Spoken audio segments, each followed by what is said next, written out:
देखिए, Donald Trump ने बीती रात एक प्रेस कॉन्फ्रेंस की और प्रेस कॉन्फ्रेंस करके ईरान पर हमले की का वक्त और तारीख एक बार फिर आगे बढ़ा दिया और उसे बुधवार सुबह तक कर दिया।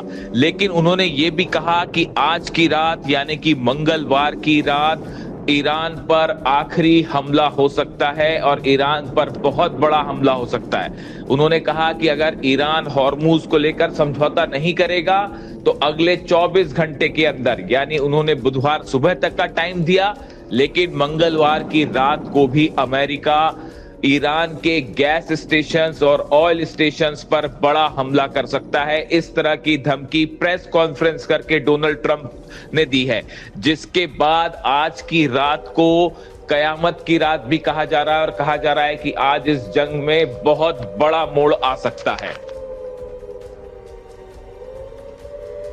देखिए, जिस तरह से डोनाल्ड ट्रंप ने टाइम दिया था हमला करने का और वो चेंज किया आखिरी समय में, उसके बीच में कई सारे डेवलपमेंट हुए। अमेरिका की तरफ से कोशिश की गई कि किसी तरह से ईरान को रोका जाए, लेकिन ईरान ने अमेरिका के सीज फायर के प्रस्ताव को एक बार फिर ठुकरा दिया। देखिए, अमेरिका की तरफ से ये बात कही गई थी कि 45 दिन का सीज फायर का प्रस्ताव अमेरिका ने रखा था। पूरे बेस जल रहे हैं अमेरिका के, धड़ाधड़ प्लेन्स गिर रहे हैं, हेलीकॉप्टर्स गिर रहे हैं, इजराइल में भयंकर हमले हो रहे हैं। नतीजा ये है, अमेरिका और इजराइल पूरी तरह से इस जंग में फंसे हुए हैं। इसीलिए सीज फायर करना चाहते हैं डोनाल्ड ट्रंप। 45 दिन का सीज फायर का प्रस्ताव रखा था। पाकिस्तान के जरिए अब्बास अराक्ची साहब के पास इस तरह की बात पहुंचाई गई थी। ईरान ने उसे पूरी तरह से ठुकरा दिया। देखिए, मैंने पिछले वीडियो में आपको कल बताया था कि इस तरह के तमाम दावे बातें जो है हवा हवाई हैं, उनका कोई अर्थ नहीं है जब तक ईरान की सेना कुछ ना कहे, और वो बात 100% सही साबित हुई। अमेरिका की तरफ से कहा गया था 45 दिन का सीज फायर करते हैं और जो है हॉर्मूज को आप खोल दीजिए। ईरान ने मना कर दिया, साफ तौर से ठुकरा दिया। ईरान की तरफ से जवाब आया है डोनाल्ड ट्रंप को, हम तय करेंगे अब जंग कब रोकी जाएगी, ये अब आप तय नहीं करेंगे। ये जो आपका सीज फायर करना और कभी जंग करना, हमला करना, ये सब जो है ये भूल जाइए। हमारी तरफ से जब हमारा मन करेगा तब हम जंग रोकेंगे। जब तक हमारे टारगेट्स पूरे नहीं होते तब तक ये जंग नहीं रुकेगी। ईरान की तरफ से दो टूक जवाब आ गया है डोनाल्ड ट्रंप के लिए। देखिए, इसके अलावा 3-4 बड़े डेवलपमेंट हैं, बड़ी खबरें हैं ईरान से। देखिए, ईरान की तरफ से कहा गया है, इब्राहिम जुल्फ़िकारी जो प्रवक्ता है आरजीसी के, उन्होंने कहा है, डोनाल्ड ट्रंप को जवाब दिया है कि हम पूरा मिडिल ईस्ट तबाह कर देंगे। जिस तरह की बातें हो रही हैं कि ईरान के एनर्जी सेक्टर्स पर हमले होंगे और पूरी तरह से ईरान को तबाह कर दिया जाएगा, उसका जवाब दिया है ईरान ने कि इस तरह से हमले होते हैं, पूरे के पूरे मिडिल ईस्ट को तबाह कर दिया जाएगा। इसके अलावा जो खबरें हैं, बड़े डेवलपमेंट, देखिए कल एक वीडियो जारी होता है ईरान की तरफ से। इस वीडियो में ईरान के सुप्राम, देखिए ये एआई वीडियो था, मैं पहले ही साफ करूं आपको, ये एआई वीडियो था, लेकिन इस जंग के बीच में जब वीडियो जारी होते हैं उनके ज़रिए एक संदेश दिया जाता है, और संदेश ये दिया गया, उसमें ईरान के एक वॉर रूम में मुज्तबा खामेनेई एंटर करते हुए दिखाई दे रहे हैं और सामने डिमोना का मैप बना हुआ है। डिमोना यानी इजराइल का न्यूक्लियर सेंटर, जहां पे शिमोन पेरेज न्यूक्लियर सेंटर है, नेगेव में डिमोना इलाका है, उसका मैप सामने दिख रहा है। ईरान ने सीधी सीधी चेतावनी दे दी अमेरिका को, अगर उसके एनर्जी प्लेटफॉर्म्स पर हमले होते हैं तो नतीजा ये होगा, इजराइल का डिमोना न्यूक्लियर सेंटर तबाह कर दिया जाएगा। और जो सोर्सेज बता रहे हैं, देखिए अमेरिका ने अपनी पूरी ताकत लगा दी है ईरान के लिए। अब जो खबरें आ रही हैं, जितने वॉरशिप्स हैं सब ईरान के करीब पहुंच रहे हैं। खबरें ये भी है कि अमेरिका ने अपनी हज़ारों की संख्या में स्टेल्थ मिसाइल्स जो हैं वो मिडिल ईस्ट भेज दी हैं। यानी कि जो अमेरिका में स्टेल्थ मिसाइल्स थी वो बाकी जो अन्य जगहों पर, चाहे वो जापान हो, यूरोप हो, जो स्टेल्थ मिसाइल्स थी वो सारी की सारी मिसाइल्स जो है मिडिल ईस्ट भेजी जा रही हैं। और बताया जा रहा है कि एक बड़े हमले का प्लान तैयार है ईरान के ऊपर, जिसमें कि निशाने पर तमाम एनर्जी सेक्टर्स हो सकते हैं, तेल के ठिकाने हो सकते हैं, हर वो इंफ्रास्ट्रक्चर हो सकता है जो एनर्जी से जुड़ा हुआ है, और इजराइल के जरिए ये हमले किए जाएंगे, ये बात भी साफ है। ऐसे सिचुएशन में ईरान की तरफ से साफ साफ लफ्ज़ों में कह दिया गया है, और देखिए अब तो वीडियो के जरिए कह दिया गया है कि अगर ईरान पर ये हमले होते हैं तो निशाने पर होगा इजराइल का न्यूक्लियर सेंटर। जिस तरह से बुशर पर हमले हुए, देखिए बुशर पर जो 2 दिन पहले हमले हुए, बुशर पे लगातार हमले हो रहे हैं, उसमें से एक मिसाइल, ऐसी खबरें आई कि बुशर का जो कोर एरिया है उसके बेहद करीब मिसाइल गिरी है, यानी कुछ मीटर की दूरी पर, जिसके बाद ये खबरें फैल गई थी ईरान में अचानक कि रेडिएशन शुरू हो चुका है। इस तरह की जानकारी आई, लेकिन आईएई ने उसका खंडन किया। उसके बाद व्लादिमीर पुतिन ने नेतन्याहू से बात की। इस तरह की भी खबरें, उस जगह से फौरन रशियन साइंटिस्ट को हटाया गया। ये खबरें आपको शायद पता होगी, और वो कुछ समय का बड़ा भयंकर पैनिक था। अगर बुशर से भी रेडिएशन होता है, अरब का एक भी देश नहीं बचेगा। देखिए, ना सऊदी बचेगा, ना जॉर्डन बचेगा, ना इराक बचेगा, ना कुवैत बचेगा, ना यूएई बचेगा, सब के सब, ना बहरीन बचेगा। सारे के सारे देश, पाकिस्तान तक रेडिएशन जाएगा अगर ईरान से रेडिएशन होता है तो। और जो एक जानकारी है उसके मुताबिक अगर बुशर पर हमला होता है और वहां से रेडिएशन हुआ तो करीब गिरी गिरी हालत में आप मान के चलिए 500 से 1000 किलोमीटर के दायरे में भयंकर रेडिएशन होगा, और उसका नतीजा पूरा मिडिल ईस्ट जलेगा, पूरा अरब जलेगा। और अगर इजराइल, और देखिए बदला लेने के लिए जो बताया जा रहा है कि एक बड़ी प्लानिंग ईरान की तरफ से, मुश्तबा खामेनेई का वॉर रूम में एंटर करते हुए सामने डिमोना का मैप लगने का मतलब है एक साथ कई मिसाइल्स बरसेंगी डिमोना पे। ऐसा नहीं होगा कि 1 और 2 या 3 मिसाइल गिर रही है, हो सकता है 20 से 25, 30 बैलिस्टिक मिसाइल्स एक साथ फायर कर दी जाए डिमोना पर, न्यूक्लियर सेंटर पे, और उसके बाद कोई डिफेंस सिस्टम उसको नहीं रोक पाएगा। अगर फतेह 2, खुर्रम शहर और ये सब मिसाइल्स, जो बैलिस्टिक मिसाइल्स हम देख रहे हैं, और पता नहीं इसमें कितनी मिसाइल्स किस देश की है, अब तो इसके बारे में मैं अगले वीडियो में एक सनसनीखेज खुलासा करूंगा आपको। तो ऐसी हालत में अगर इजराइल का न्यूक्लियर, अब ये वॉर बस एक ही हथियार का इस्तेमाल बचा है, वो है न्यूक्लियर वेपन या फिर न्यूक्लियर हादसे का, बस बाकी सब हो चुका, सब हथियारों का इस्तेमाल हो रहा है। अब देखिए, इसके अलावा जो बड़े हमले हैं, अगर हम बड़े हमले की बात करें, देखिए इजराइल में भयंकर हमले हो रहे हैं। इजराइल में अब तक के सबसे बड़े हमले देखने को मिल रहे हैं। अगर हम बात करें तेल अवीव की, तेल अवीव में कई बिल्डिंग्स को सीधा मिसाइल्स ने हिट किया है, ड्रोन ने हिट किया है। यानी जो तेल अवीव की हाई राइज बिल्डिंग्स हैं उस पर सीधा मिसाइल्स हिट कर रहे हैं, जिसकी तस्वीरें सामने हैं। अगर हम बात करें रमतगंज की, जबरदस्त ड्रोन अटैक हुए हैं बीती रात को। आप बात करें हाइफा की, हाइफा में रिफाइनरीज पर हमले हो रहे हैं। रेसिडेंशियल इलाकों में कई बिल्डिंग्स गिर गई हैं, जिसमें लोग अब भी मलबे के नीचे दबे हुए हैं, और उनको निकालने का काम पूरी रात भर जारी हुआ। कितनी कैजुअलिटी है, कितने लोग मरे हैं, कितने घायल हैं, इसके बारे में कोई पुख्ता जानकारी नहीं है। सैकड़ों की संख्या में ये लोग हो सकते हैं। देखिए, ईरान पर जो हमले हो रहे हैं, बहुत बड़े हमले हो रहे हैं।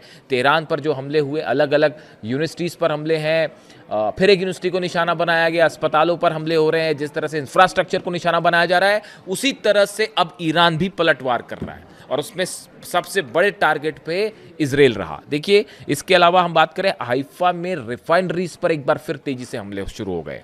इसके अलावा अशदोद में ड्रोन अटैक हुए, अशदोद में भी भारी तबाही की खबर है। पेटा टिकवा, ये वो इलाका है जहां जो कल जो है जिसमें सीधे बैलिस्टिक मिसाइल से अटैक हुआ। इसके अलावा होलोन में भी जबरदस्त नुकसान की खबर है। आप देखिए, 10 से 15 शहर और अलग अलग ठिकाने हैं इजराइल के जो जल रहे हैं, और जहां पे भारी तबाही हो रही है। इजराइल की बात आगे बढ़िए, दुबई में अमेरिकी सैनिकों को निशाना बनाया गया है। ये नया डेवलपमेंट है। अभी तक दुबई पे जो हमले हुए थे बाय एंड लार्ज, उसको जब डिवाइड किया जा रहा था तो ये देखा जा रहा था कि बाकी देशों में, चाहे सऊदी हो, जॉर्डन हो, कुवैत हो, बहरीन हो, इराक हो, यहाँ पे अमेरिकन बेसिस से जुड़े निशानों ज़्यादा थे। लेकिन दुबई में कहाँ हमले हो रहे थे? IT पार्क पर हमले हो रहे थे, इंडस्ट्रियल सेक्टर्स पर हमले हो रहे थे, इस तरह की खबरें आई। यानी इकोनॉमिक जोन्स को निशाना बनाया गया, जो ऑयल डिपोज थे उनको निशाना बनाया गया। लेकिन इस बार जो हमला हुआ है, जो बीती रात हमला हुआ है, दुबई में अमेरिकी सैनिकों को टारगेट करके हमला किया गया एक बेस पे, और बताया जा रहा है कि वहां कई अमेरिकी सैनिक घायल हैं। ये बैलिस्टिक मिसाइल अटैक था। इसके अलावा दुबई में हिल्स बिजनेस पार्क में धमाके की खबरें हैं। यहां पे कितना नुकसान हुआ है वेट करना पड़ेगा। फुजरा जो पोर्ट है वहां पर फिर से भयंकर धमाके हुए बीती रात। कल दिन में भी ये हमले हुए थे, रात को भी हमले किए गए। यानी आप देखिए, दुबई लगातार टारगेट पे है, जिसको बार बार कहा जा रहा है कि दुबई ग्राउंड ऑपरेशन होता है तो उसमें शामिल हो सकता है। सऊदी में कई जगह मिसाइल हमलों की खबरें आ रही हैं अमेरिकन बेस के आसपास। देखिए ये जो सऊदी में जो अटैक है बाय एंड लार्ज वो बेसिस पे है, अमेरिकन बेसिस पे, वो रेसिडेंशियल इलाके में नहीं है। और इसी बीच जो इस तरह की भी खबरें हैं कि एक बार फिर ईरान की तरफ से इस तरह का संदेश गया है सऊदी के लिए कि देखिए हम आपको निशाना नहीं बनाना चाह रहे, आप अमेरिका का साथ देना बंद कर दीजिए, हम आप पे हमले रोक देंगे। ये ईरान की तरफ से एक बड़ा रीजनल जो है वो पॉलिटिकल जो है वो दांव खेला गया है विदेश नीति के लिहाज से, और सीधा सीधा सऊदी को मैसेज दिया गया है कि आप अमेरिका की मदद बंद कर दीजिए, हम आप पे हमले नहीं करेंगे, हमारी आपसे कोई दुश्मनी नहीं। ये एक बड़ा दांव माना जा रहा है ईरान का। अभी कितना सफल होगा ये देखने की बात है। इराक में चुन चुनकर अमेरिकी ठिकानों पर हमले हो रहे हैं। सुलेमानिया में भयंकर हमले हुए हैं, धमाके और आग कई जगह दिखाई दी इस पूरे इलाके में, और विक्टोरिया बेस को फिर से टारगेट किया गया। विक्टोरिया बेस अमेरिका का वो बेस है जहां पर सैनिक अमेरिका की फोर्सेस है, उस पर लगातार हमले हो रहे हैं। विक्टोरिया बेस का ये हाल है कि वो एक बार हमला होता है, संभलते हैं, फिर दूसरी बार हमला हो जाता है। वहाँ हर रात को हमले की खबरें आ रही हैं। इसके अलावा कतर में भी हमले हुए हैं। देखिए कतर में कई दिनों बाद बड़े हमले की खबर आई है। कतर में बैलिस्टिक मिसाइल से अटैक हुआ है कई जगह पर। इसके अलावा कुवैत में सरकारी इमारतों को निशाना बनाया गया है। कुवैत में भी जो है सरकारी इमारतों पर बड़े हमले हुए हैं। जॉर्डन पर अमेरिकी बेस पर हूती ने हमला किया है। देखिए हूती जो है उसने भी अब हमले शुरू कर दिए हैं। हूती ने भी हमले शुरू कर दिए हैं। हूती की तरफ से इजराइल पर बैलिस्टिक मिसाइल्स दागी गई, और उसके बाद अब जॉर्डन में अमेरिकी बेस पर हूती ने जो है वो हमला किया है, जहां पे अच्छे खासे नुकसान की खबरें हैं। और अब हूती भी जो है वो बैलिस्टिक मिसाइल से लगातार हाइपरसोनिक मिसाइल से हमला कर रहा है। लगता है हूती ने भी अपना जखीरा निकाल दिया है। बहरीन में एक बार फिर तेल रिफाइनरी पर हमला हुआ है। देखिए बहरीन में ऐसा है, बहरीन की हालत ऐसी है, अगर बहरीन की आप बात करें, बहरीन की जो आम जनता है वो ईरान के साथ बाय एंड लार्ज, छोटा सा देश है बहरीन। बहरीन इस तरह की बातें करता रहता है कि हम अपनी सेना भेज देंगे, यूनाइटेड नेशंस में ईरान का विरोध किया, लेकिन हकीकत यह है वहाँ की जनता जो है बाय एंड लार्ज ईरान के साथ है, वो अपने ही नेतृत्व का विरोध कर रही है, और ऑयल रिफाइनरीज जो है वो लगातार निशाने पे हैं। तो ये देखिए आप इन अगर देशों की बात करें तो करीब 7 से 8 देश जो हैं उन पर बीती एक रात में, यानी पिछले हम 12 से 15 घंटे की बात करें, लगातार ईरान की तरफ से हमले हो रहे हैं। अब सवाल ये है, एक बार फिर जो है वो सवाल यहाँ आके रुक गया है कि अब डोनाल्ड ट्रंप आगे क्या करने जा रहे हैं। देखिए कई सारे जो इंडिकेशंस मिल रहे हैं इस पूरी जंग को लेकर, उसमें बड़े इंडिकेशन ये कह रहे हैं कि डोनाल्ड ट्रंप ग्राउंड ऑपरेशन अब नहीं करने जा रहे। जो पायलट वाला रेस्क्यू हुआ था, देखिए उसको लेकर बड़े सारे सवाल है ऐसे। मैं अभी कई चीज़ें जो है खुल के नहीं बोलना चाहता क्योंकि उसका कोई प्रूफ नहीं है, यानी मैं कोई बात ऐसी कर दूं जिसका कोई प्रमाण नहीं है, लेकिन मीडिया में आपको खबरें मिल जाएंगी। आप ज़रा इस बात को खुद ही सर्च करिएगा कि कासिम सुलेमानी साहब जो शहीद हुए थे अमेरिका के हमले में, उनके परिवार के कुछ सदस्यों को क्या अमेरिका में किसी तरह से अमेरिका ने बंधक बनाया और फिर छोड़ा गया, और उसी समय इराक में ये पायलट भी छोड़ा गया। ये कई सारे दावे हैं, लेकिन मैं कुछ पुख्ता कुछ नहीं कहना चाहूँगा क्योंकि ईरान की तरफ से कुछ नहीं कहा गया इस मामले में। ये देखिए कासिम सुलेमानी साहब जो हैं वो ईरान में अली खामनेई साहब के ही बेहद करीबी थे और उनकी बहुत ज़्यादा रिस्पेक्ट करते थे अली खामनेई साहब। तो जब आप ऐसे किसी बड़े शख्स के बारे में कोई बात करें, ये मेरी व्यक्तिगत राय है, तो वो बड़े सबूतों के साथ, पुख्ता खबरों के साथ करनी होगी। यानी ऐसा नहीं होना चाहिए, ये मेरी व्यक्तिगत राय है कि कभी भी किसी भी खबर को जब आप सामने रखें तो उसके बारे में आपके पास कुछ सब्सटेंशियल मटेरियल होना चाहिए, उसके बाद ही आप दावे करें, हवाई बात ना करें। तो इस तरह की चर्चाएँ हैं। देखिए ये ऑपरेशन मेरी नज़र में आप अगर देखें कि ये जो पायलट रेस्क्यू वाला ऑपरेशन था वो पूरी तरह से अमेरिका का फेल ऑपरेशन था। मैंने कल जो है पिछले 2 दिनों में मैंने जब से ऑपरेशन ख़त्म हुआ करीब 10 इंडिया के अलग अलग एक्सपर्ट से बात की है जो इस तरह के ऑपरेशन की जानकारी रखते हैं। साहब 6 प्लेन गिर गए आपके। उसके बाद आप कहते हो कि ये जो डोनाल्ड ट्रंप का फ्रस्ट्रेशन था, मैंने पिछले वीडियो में भी बताया, जो फ्रस्ट्रेशन देखने को मिल रहा है, जो उन्होंने जिस तरह के भद्दे शब्दों का इस्तेमाल किया अपने सोशल मीडिया पे, और बड़ी हैरानी की बात है, एक बात मैं ये कहना चाहूँगा, देखिए यहाँ पे कि एक ही सोशल मीडिया पर आप एक मैसेज लिखते हैं, उस मैसेज में आप अपशब्दों का इस्तेमाल करते हैं, गालियों का भी इस्तेमाल करते हैं, और उसी में आप अल्लाह का भी जिक्र करते हैं। मतलब मैं तो हैरान हूँ, कुछ मतलब क्या कहा जाए इसको लेकर, मतलब क्या ही सोचा जाए। एक अली खामनेई साहब थे, मैं उनकी स्पीचेस सुनता था, या जब भी अभी मैं भी सुनता हूँ उनकी स्पीच, वो देखिए कितने कितने संस्कारों के साथ, कितनी शालीनता के साथ वो अपनी बात रखते थे। चाहे जब भी वो कुरान पर बोलते या किसी भी रिलीजियस मैटर को वो एड्रेस करते, उन्होंने ऐसा नहीं है कि सिर्फ कुरान के बारे में या इस्लाम के बारे में ही अपनी विचार रखी, या वो सिर्फ अल्लाह का जिक्र वो भी करते कई बार। इसके अलावा देखिए वो कई बार वो क्रिश्चियनिटी के ऊपर भी बात करते, वो कई बार हिंदू रिलीजन के ऊपर भी उनकी आपको उन्होंने भी उससे संबंधित उनके रेफरेंस मिल जाएंगे जो उन्होंने बात की। उन्होंने कई रिलीजन से संबंधित जब बात करते तो कई लोगों का जिक्र करते, ऐसी कई उनकी स्पीच है। वो कितने सम्मान के साथ, कितने पोलाइटनेस के साथ, मतलब आप देख के जो है वो किस रिस्पेक्ट के साथ बात करते थे, आप सुनते रह जाएंगे। उनके चेहरे के आप भाव देखिए, उनके चेहरे पर जो एक पीस होती थी, कामनेस जो होता था, वो इतनी प्रभावित करती। मुझे तो एक बार सबसे किसी ने एक सवाल पूछा मुझसे 2 दिन पहले कि अली खामनेई साहब में आपको सबसे ज़्यादा क्या चीज़ पसंद आती थी।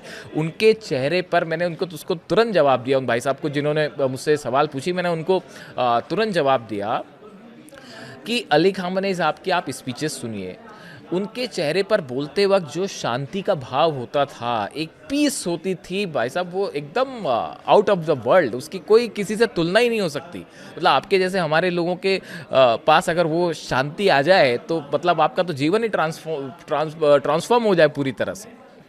खैर वो अली खामनेई साहब के लिए संभव ही है, आप जैसे हमारे आम इंसानों के लिए संभव नहीं है, शायद इसीलिए सुप्रीम लीडर भी थे वो। देखिए फिर से मैं दाएं बाएं हो जाता हूँ जब अली खामनेई साहब का जिक्र होता है तो। खैर तो अब देखिए, अब स्थिति ये है, तो मतलब मैं कहना यही चाह रहा था कि डोनाल्ड ट्रंप का जो जिस तरह से उन्होंने जिन शब्दों का प्रयोग किया, उसी में आप अल्लाह का भी प्रयोग कर रहे हो शब्द का, और उसके साथ आप अपशब्दों का भी इस्तेमाल कर रहे हो, भले दूसरे रेफरेंस में है, लेकिन ये एक क्या अमेरिका के राष्ट्रपति या किसी भी व्यक्ति को शोभा देता है? बड़ा ही हैरान करने वाला है ये तो। अब देखिए, अब स्थिति ये है कि अब ये जंग एक ऐसे फेज में एंटर हो रही है जहां किसी भी दिन न्यूक्लियर हादसा हो सकता है। किसी भी दिन जो ये सेंटर्स हैं ईरान के, ऑयल सेंटर्स और एनर्जी सेक्टर्स, इस पे हमले हुए, इसका बड़ा भयानक नतीजा होगा। पूरा मिडिल ईस्ट चलेगा, कुछ नहीं बचेगा। और ईरान की सेना जो है हर चीज़ के लिए तैयार बैठी है। और ये जितने आप ईरान पर जब हमला करेंगे, आपको क्या लगता है, ईरान की IRGC ने हर चीज़ों को लॉक कर रखा है अपने निशाने पर। चाहे सऊदी अरब के तेल के कुएं हों, ऑयल रिफाइनरीज हो, UAE का पूरे इंडस्ट्रियल सेक्टर्स जो है वो हो, जितने मल्टीनेशनल्स हैं, चाहे वो कतर में है, चाहे बहरीन में है, चाहे जॉर्डन में है, वो सब निशाने पर हैं। कम से कम 50 ठिकाने ऐसे हैं जिन पर मिसाइल्स टारगेटेड हैं और तैयार हैं। डोनाल्ड ट्रंप अगर एनर्जी सेक्टर पे हमला करवाएंगे नेतन्याहू से, और ऑयल सेक्टर्स पर हमले होंगे, गैस सेक्टर्स पे हमले होंगे, तो क्या ईरान चुप बैठेगा? वो मिसाइल्स रेडी है, कहाँ कहाँ हमले होने हैं। 50 ठिकाने पर एक साथ बैलिस्टिक मिसाइल अटैक होगा और बचाना मुश्किल हो जाएगा। ये हालात है। बुर्ज खलीफा कैसे बचेगा मैं नहीं जानता। तो देखिए, हालात ये है कि जंग अब एक ऐसे फेज में पहुंच गई है जहां सबसे खतरनाक और भीषण जंग होती दिखाई दे रही है। इससे जुड़ा जो भी अपडेट होगा मैं आप तक पहुंचाऊंगा। वीडियो कैसा लगा ज़रूर बताएं। Thank you so much.